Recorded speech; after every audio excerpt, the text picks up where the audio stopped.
It's time to do some more of the secondary graphics. Today we're not going to be doing any of the Inkscape stuff again, but I want to get a basic idea of how all of the power-ups and some of the other less sort of meaningful graphics are going to be. I shouldn't say meaningful. The less, that's not less important either. It's kind of like, it's the stuff that's more minor. Yeah, that works. We'll say it that way. It's just the stuff that's a little more minor than any of like the player ships or the enemies.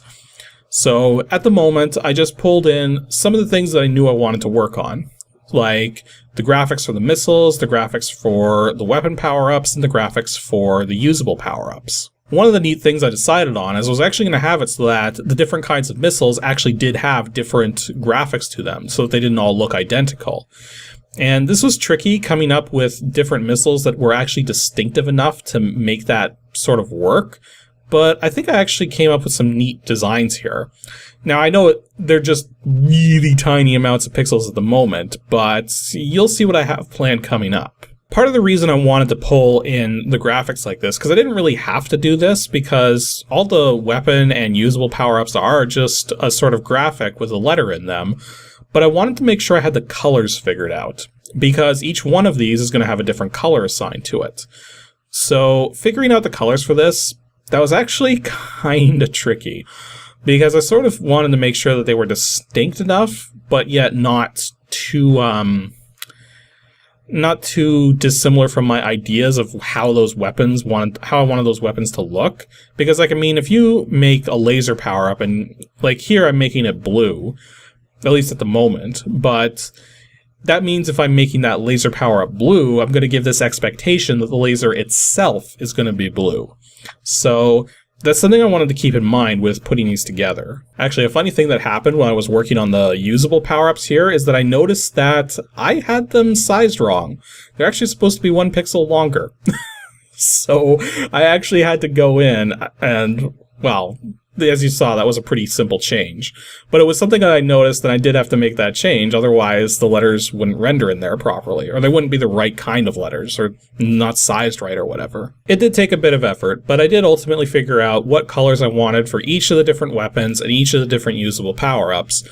But I decided, I'm not done yet. Let's do some more of these graphics. In terms of the regular shield and the double shield power-up, for now I decided on a sort of diamond shape, but with a spot in the middle. 1 spot for just a single, and then for the double, it's actually going to be 2 spots that are sort of merged together. Now, I know it kind of doesn't look that great here. I'm thinking this might change, but for the moment, I'm just hoping that it'll look better when I do the high-res stuff. For the weapon boost, I decided on sort of a similar power-up to what the weapons look like, but having it so that the angles on the edges sort of form an octagon instead of the square shape, and then making it so that the symbol inside is just an arrow that's pointing up to indicate a sort of boost. The extra life power-up is just going to be that sort of generic, sort of wing-shaped ship thing. I didn't want to make it too complicated because I want to make sure that it's recognizable instantly so that when players see it, they're like, oh, geez, I gotta get that extra life. Multiplier, I had a little trickiness trying to figure out what I wanted to look like, but I ultimately decided just to make it a purple X on top of a darker purple diamond. Now with the Soluminite pieces here, because there's 3 different varieties of it, I needed to come up with a graphic that I could do a color change to that would still look pretty interesting.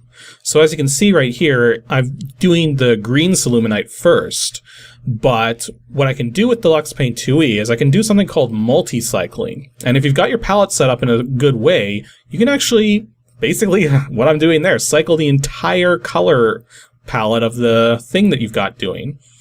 So this way I was able to do the yellow Soluminite and the red Soluminite a lot more easily. Though with the red one, I noticed I didn't really have a decent sort of color array for it, for what my colors were like in the palette here.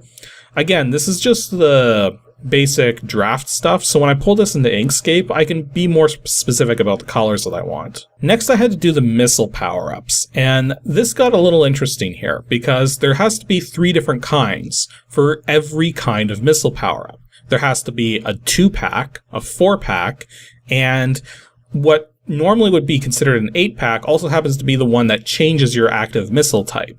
So that one doesn't need to look like an 8-pack, but it still has to convey the type of missile that's going to be given. And so I thought it would actually be really neat to make it so that the actual power-ups themselves will change depending on what kind of missiles you have. This way, the missile packs will actually have a different appearance based on what type of missile you have. So with the Seeker missiles, I gave them a sort of pretty generic missile-like look to them. Nothing too spectacular. With the new, with what used to be called the explosive missiles, so I actually renamed all the missiles so that they all start with the letter S. So what used to be the explosive missiles are now called the Striker missiles. And these ones, I sort of gave them this sort of like huge bomb look to them because they're still going to explode and everything.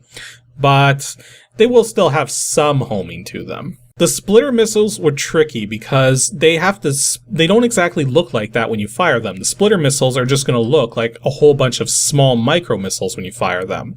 So I needed to make the actual missile itself kind of look like it's going to split off, like splinter into a whole bunch of different pieces when it's fired.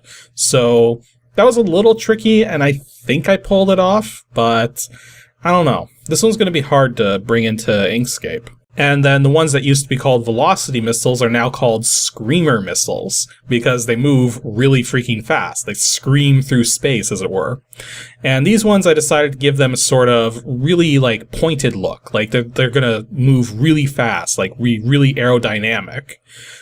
And then you'll also notice that with all of these different packs here, I put the single missile design beside them because I knew that when I did these packs, it was going to get like sort of ruined.